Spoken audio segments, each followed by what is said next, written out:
তো hello friends, welcome to my channel দেবা education. তোমরা সবাই কেমন আছো? আই হোপ তোমরা সবাই ভালোই হবে। তো আজকে আমি যেটা পড়াবো সেটা হলো কিছু সিম্পল জিকে।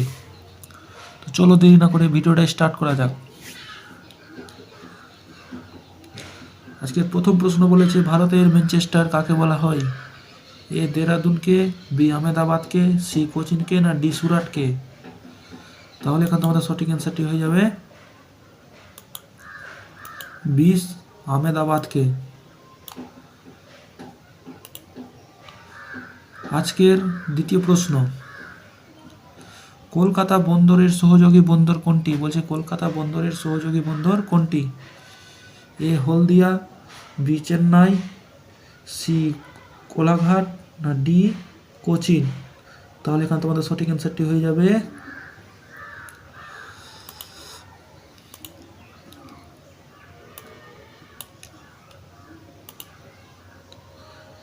এ হলদিয়া।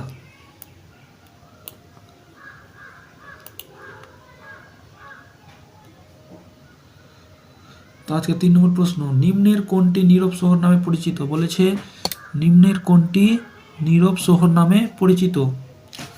তাহলে এখানে তোমাদের অপশান সব হচ্ছে A Paris, B Washington, C London, না ডি রোম? তাহলে এখানে তোমাদের সঠিক অ্যান্সারটি হয়ে যাবে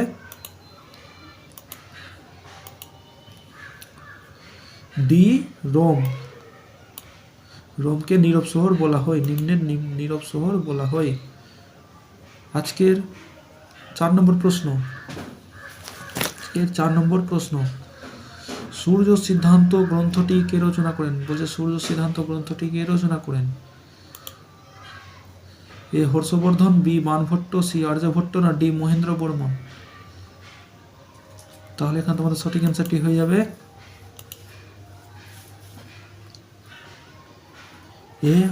সি আর্যভট্ট। সূর্য সিদ্ধান্ত গ্রন্থটি রচনা করেন। আজকের 5 নম্বর প্রশ্ন, কে হরিয়ানার হেরিকেন নামে পরিচিত? বলেছে কে হরিয়ানার হেরিকেন নামে পরিচিত?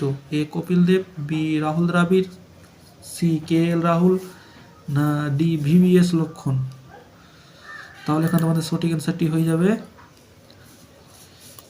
Option A Kapil Dev. কপিল দেব হলো হরিয়ানার হেরিকেন নামে পরিচিত।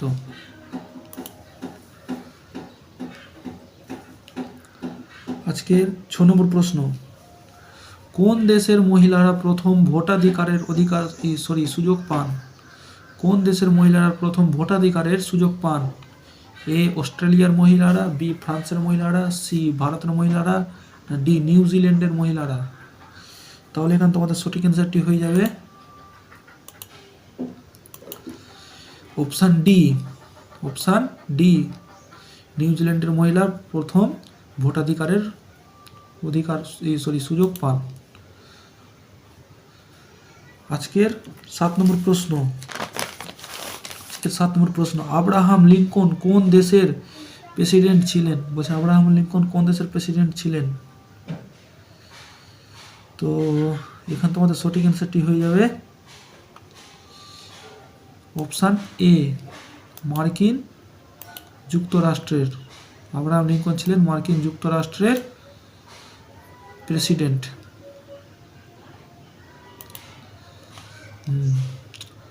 আজকের 8 নম্বর প্রশ্ন, আমেরিকা যুক্তরাষ্ট্র জাপানে পরমাণু বোমা চালায়? বলছে আমেরিকা যুক্তরাষ্ট্র জাপানে পরমাণু বোমা চালায় 1939 সালে, 1942 সালে, 1945 সালে, না 1946 সালে? তাহলে এখানে তোমাদের সঠিক অ্যান্সারটি হয়ে যাবে অপশান সি 1945 সালে। আজকের 9 নম্বর প্রশ্ন, প্রাচীন অলিম্পিক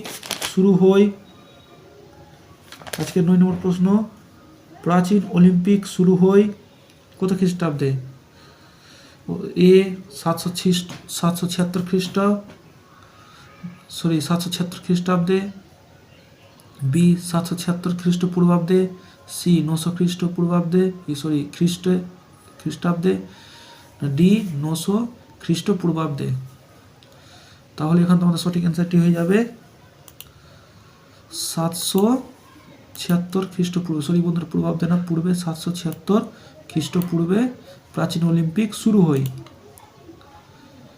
আজকের 10 নম্বর প্রশ্ন, আয়তনে পৃথিবীর সবচেয়ে বড় হ্রদ কোনটি? বলছে আয়তনে পৃথিবীর সবচেয়ে বড় হ্রদ কোনটি? এ বৈকাল, সি কাম্পিয়ান সাগর, সি সম্বর, না ডি ভীমনাথ। তাহলে এখানে তোমাদের সঠিক অ্যান্সারটি হয়ে যাবে অপশান বি, কাম্পিয়ান সাগর। কাম্পিয়ান সাগর আয়তনে পৃথিবীর সবচেয়ে বড় হ্রদ। ঠিক আছে বন্ধুরা, চলো আজকের 11 নম্বর প্রশ্ন দেখা যাক। দৈর্ঘ্যে পৃথিবীর বৃহত্তম পর্বতমালা কোনটি? বলছে দৈর্ঘ্যে পৃথিবীর বৃহত্তম পর্বতমালা কোনটি? এ আন্দিজ, বি হিমালয়, সি আলনোস, না ডি ভঙ্গিল। তাহলে এখানে তোমার সঠিক অ্যান্সারটি হয়ে যাবে অপশান এ, আন্দিজ। আন্দিজ হলো পৃথিবীর বৃহত্তম পর্বতমালা, পৃথিবীর বৃহত্তম পর্বতমালা। আজকের 12 নম্বর প্রশ্ন, জৈনদের 23তম তীর্থঙ্কর কে? জৈনদের 23তম তীর্থঙ্কর কে? এ মহাবীর, বি পার্শ্বনাথ, সি ঋষভনাথ, না ডি মহেন্দ্রনাথ। তাহলে এখানে তোমাদের সঠিক অ্যান্সারটি হয়ে যাবে option A, Mahavir. Option A, মহাবীর। আজকের 13 নম্বর প্রশ্ন, গ্রিসের রাজধানীর নাম কি? গ্রিসের রাজধানীর নাম কি? A Bangkok, C Beijing, B Beijing, C Oslo, না ডি এথেন্স। তাহলে এখানে তোমাদের সঠিক অ্যান্সারটি হয়ে যাবে ডি এথেন্স। এথেন্স হলো গ্রিসের রাজধানী, এথেন্স হলো গ্রিসের রাজধানী। বলাইচাঁদ মুখোপাধ্যায়ের ছদ্মনাম কি? বলাইচাঁদ মুখোপাধ্যায়ের ছদ্মনাম কি? আজকে 14 নম্বর প্রশ্ন বলেছে বলাইচাঁদ মুখোপাধ্যায়ের ছদ্মনাম কি? এ বনফুল, বি মৌমাছি, সি বীরবল, না ডি সত্যপীর। তাহলে এখানে তোমাদের সঠিক অ্যান্সারটি হয়ে যাবে এ বনফুল। এ বনফুল। বলাইচাঁদ মুখোপাধ্যায়ের ছদ্মনামটি হয়েছে এ বনফুল। এ বনফুল। তোমরা জেনে রাখো যে বিভিন্ন কবির, বিভিন্ন লেখকের ছদ্মনাম থাকে কিন্তু, তো এখানে বলেছে বলাইচাঁদ মুখোপাধ্যায়ের ছদ্মনাম হয়েছে বনফুল। চলো আজকের 15 নম্বর প্রশ্নে যাওয়া যাক। আজকের 15 নম্বর প্রশ্ন বলেছে আরব সাগরের রানী বলা হয়, সরি বন্ধুরা রনি হয়ে গেছে, রানী, স্পেলিং মিস্টেক হয়ে গেছে একটু। আরব সাগরের রানী বলা হয় এ ভোপালকে, বি সুরাটকে, সি কোচিনকে, ডি কচ্ছকে। তাহলে এখানে তোমার সঠিক অ্যান্সারটি হয়ে যাবে আজকে সি কোচিনকে। সি কোচিনকে। কোচিনকে আরব সাগরের রানী বলা হয়।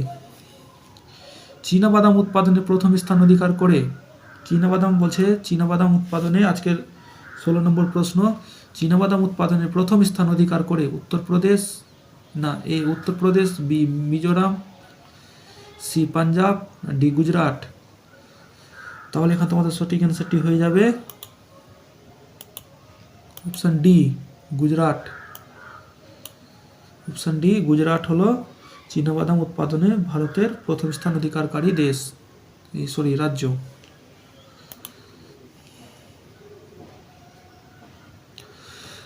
এবার আজকের 17 নম্বর প্রশ্ন বলেছে কাবুলিওয়ালা ছোট গল্পটা কে রচনা করেন? কাবুলিওয়ালা ছোট গল্পটা কে রচনা করেন? এ সুকুমার রায়, বি সতীনাথ ভাদুরী, সি রবীন্দ্রনাথ ঠাকুর, ডি আশাপূর্ণা দেবী। তাহলে এখানে তোমাদের সঠিক অ্যান্সারটি হয়ে যাবে অপশান সি, রবীন্দ্রনাথ ঠাকুর। কাবুলিওয়ালা ছোট গল্পটি রচনা করেন রবীন্দ্রনাথ ঠাকুর। চলো আজকের 18 নম্বর প্রশ্ন দেখা যাক। আজকের 18 নম্বর প্রশ্ন বলেছে মেডোনা ছবিটি কে এঁকেছেন? মেডোনা ছবিটি এঁকেছেন কে? Michelangelo, B Raphael, C Pablo Picasso, না ডি লিওনার্দো দ্য ভিঞ্চি।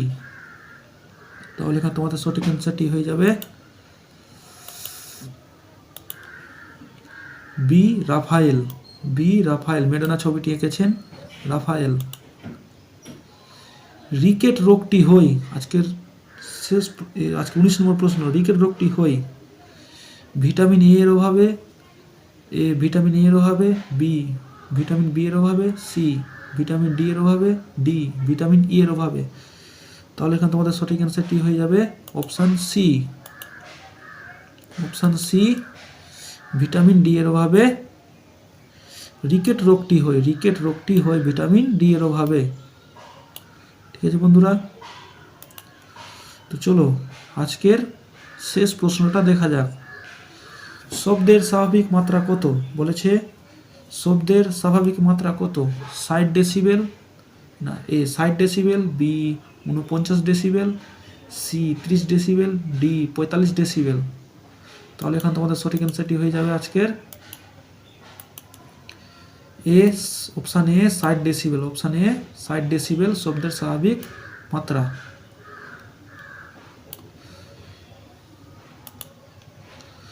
তো বন্ধুরা, এই ভিডিওটা তোমাদের কেমন লেগেছে? ভালো লাগলে প্লিজ লাইক এন্ড সাবস্ক্রাইব করে দিবে এবং ভিডিওটা কেমন লাগলো কমেন্ট করে জানাবে। তো বন্ধুরা, আজকের এই ভিডিওটা এখানে শেষ করছি, পরের দিন আবার দেখা হবে।